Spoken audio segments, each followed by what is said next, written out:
Welcome to Mahi media.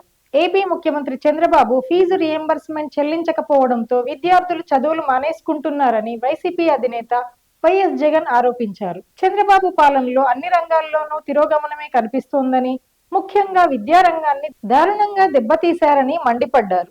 YCP పాలనలో తీసుకొచ్చిన విద్యా పథకాలన్నింటినీ రద్దు చేసి విద్యార్థులను, వారి తల్లిదండ్రులను దెబ్బతీశారని ఆరోపించారు. వసతి దీవెన, విద్యా దీవెనను నిలిపివేసి డిగ్రీ, ఇంజనీరింగ్, డాక్టర్ చదువులు చదువుతున్న వారిని తీవ్రంగా ఇబ్బంది పెడుతున్నారని విమర్శించారు.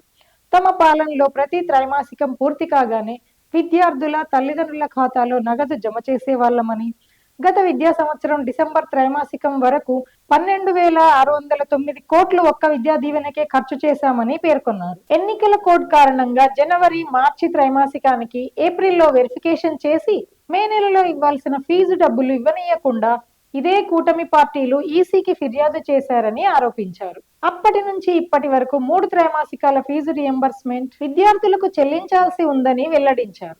ప్రభుత్వ నిర్లక్ష్యం వల్ల లక్షల మంది విద్యార్థులు ఇబ్బందులు పడుతూనే ఉన్నారని స్పష్టం చేశారు. ప్రభుత్వం వచ్చాక ఇసుక స్కామ్, లిక్కర్ స్కామ్, పేకాట క్లబ్బులు, మాఫియా సామ్రాజ్యాలు, ప్రైవేటీకరణ ముసుగులో స్కాములకు పాల్పడుతున్నారని అన్నారు. ప్రభుత్వం ఇప్పటికైనా అమ్మకు వందనం, ఫీజు రియంబర్స్మెంట్ సహా వసతి దీవెన డబ్బులు విడుదల చేయాలని డిమాండ్ చేశారు.